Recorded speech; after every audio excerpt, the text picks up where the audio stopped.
He told me to do it like it was nothing. Like it was obvious. Like the consequences were my problem, not his. We'd been working together long enough for him to know better.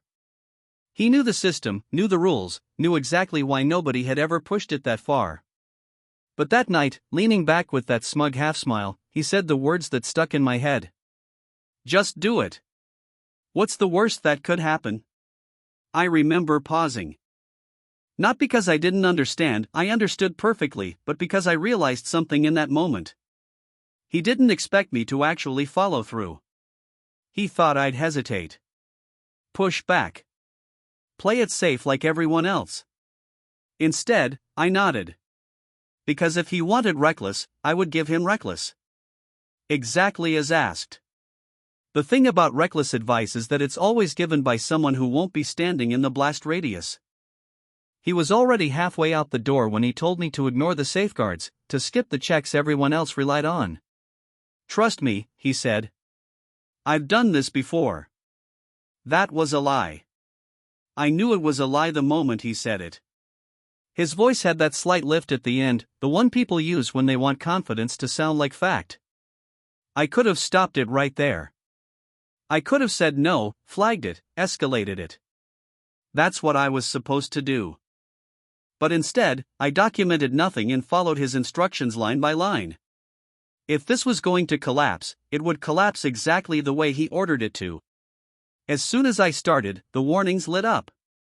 Not alarms, worse, quiet notifications, the kind designed to be ignored by people who want to ignore them. Each one felt like a raised eyebrow from the system itself. I remembered how he laughed when I mentioned risk earlier.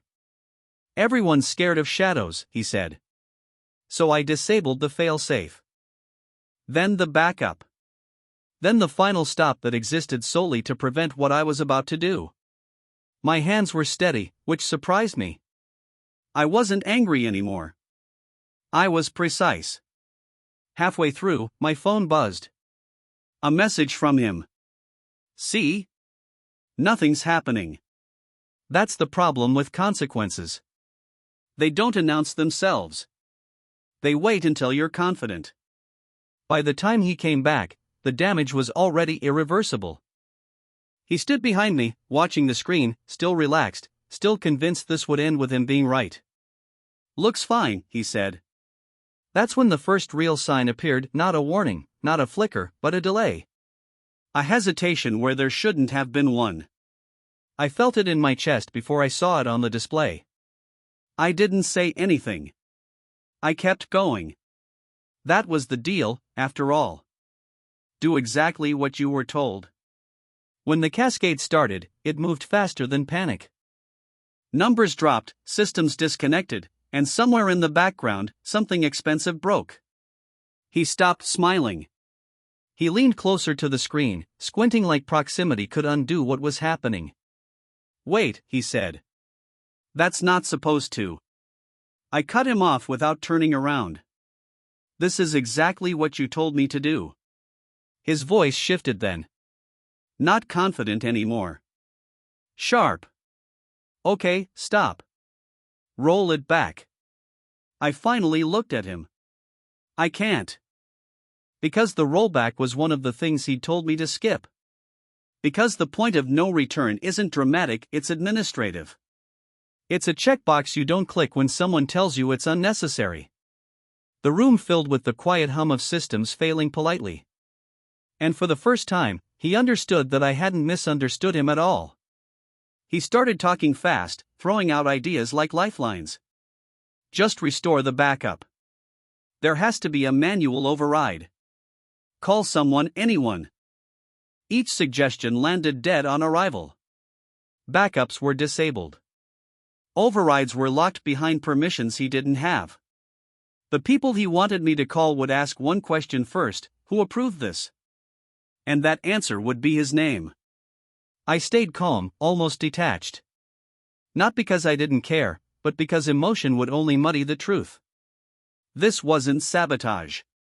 This was obedience. When the system finally went dark, the silence felt heavy, like a held breath that would never be released. He stared at the blank screen, realizing too late that reckless instructions don't stop being binding just because you regret them. The fallout didn't arrive with sirens or shouting. It came as emails. Calendar invites. People suddenly asking for timelines and logs that no longer existed. He tried to rewrite the story immediately. Told anyone who would listen that I'd gone rogue, that I misunderstood, that I acted without approval.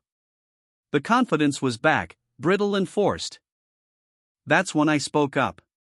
I forwarded the messages. The exact wording. The casual just do it. The dismissal of safeguards. His trust me. No commentary. No emotion. Just receipts. Watching his narrative collapse was quieter than I expected. One by one, conversations stopped including him. Meetings moved without his name on the invite. Recklessness looks bold until it's documented. He cornered me later, voice low, eyes sharp. You could have stopped it, he said. You knew this would happen. I didn't deny it. That seemed to bother him more than any argument. I knew it could happen, I said. You told me to proceed anyway. That's when it hit him, not that the damage was done, but that he couldn't pin it on me. I hadn't improvised. I hadn't escalated. I hadn't acted out of spite. I'd followed instructions. People don't like mirrors when they show consequences instead of intent. And standing there, watching him search for leverage that no longer existed, I realized the most dangerous thing you can do to someone reckless is take them at their word. The investigation was brief and brutally efficient. They don't need drama when the timeline speaks for itself. Every decision led cleanly to the next, like dominoes placed by someone who assumed they'd never fall.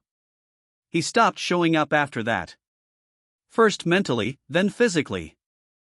His desk emptied in stages, as if he thought leaving slowly would soften the impact. It didn't. I was asked why I didn't push back harder.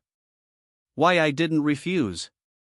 I answered honestly, I did exactly what I was instructed to do. There's a difference between compliance and complicity, and that line becomes very clear when someone else draws it for you. He'd drawn it the moment he told me to ignore the rules. After he was gone, people treated me differently. Carefully. Like I'd survived something contagious. Some called me brave. Others called me cold. Both missed the point. I wasn't trying to teach a lesson. I wasn't trying to win. I was tired of being the person who absorbs the risk so someone else can feel bold. Reckless people depend on hesitation. On the assumption that someone down the line will fix it, soften it, take the blame. When that doesn't happen, they panic. Sometimes the most radical thing you can do is stop protecting someone from their own instructions. I replayed it all afterward, not out of guilt, but curiosity. The exact moment I could have changed the outcome. There were several. Small, easy exits. One sentence would have been enough. But each exit would have rewritten the truth. It would have turned his recklessness into my responsibility. People think morality is about doing the right thing. Sometimes it's about refusing to do the wrong thing quietly. Refusing to be the invisible brake that lets someone else speed. He didn't fail because I followed orders. He failed because he gave them without thinking they'd be obeyed. Weeks later, I heard he was telling anyone who would listen that I'd set him up. That I'd waited for the chance to let him fall. It didn't bother me the way he probably hoped. Because the truth didn't need defending. The documentation was boring, procedural, impossible to dramatize. No villains. No heroes. Just a chain of decisions that ended where it logically had to. Recklessness hates records. It survives on implication and denial. Once everything is written down, it has nowhere left to hide. Life moved on faster than I expected. New projects. New people. Stricter processes that existed because of what happened, even if no one said it out loud. Sometimes I'd catch myself hesitating before following an instruction, checking not just what was being asked, but who would own the outcome. That wasn't fear, it was clarity. I didn't become harder after that. I became exact. There's power in precision. In making sure words mean what they imply. Especially when someone assumes you'll soften them for their convenience. I ran into him once, unexpectedly. Different place, different context, but the same posture, guarded, defensive, already braced for blame. He didn't accuse me outright. He didn't need to. It hung between us anyway. You didn't have to let it go that far, he said. I thought about that for a moment. About how that far was never a distance, just a direction he'd pointed it without looking. You didn't have to tell me to do it, I replied. He looked away first. Not angry. Just smaller. As if he finally understood that authority isn't proven by daring others to jump, it's proven by knowing when not to ask. What I learned is simple, even if it took destruction to make it obvious, instructions are a form of ownership. When you tell someone to act, you're attaching your name to the outcome, whether you admit it or not. I don't rush to challenge recklessness anymore. I listen carefully. I clarify. I make sure everything is visible, deliberate, and exact. And if someone insists, truly insists, that this is what they want done, then I do it. Not out of spite. Not out of rebellion. But because consequences don't belong to the person who obeys, they belong to the one who asked.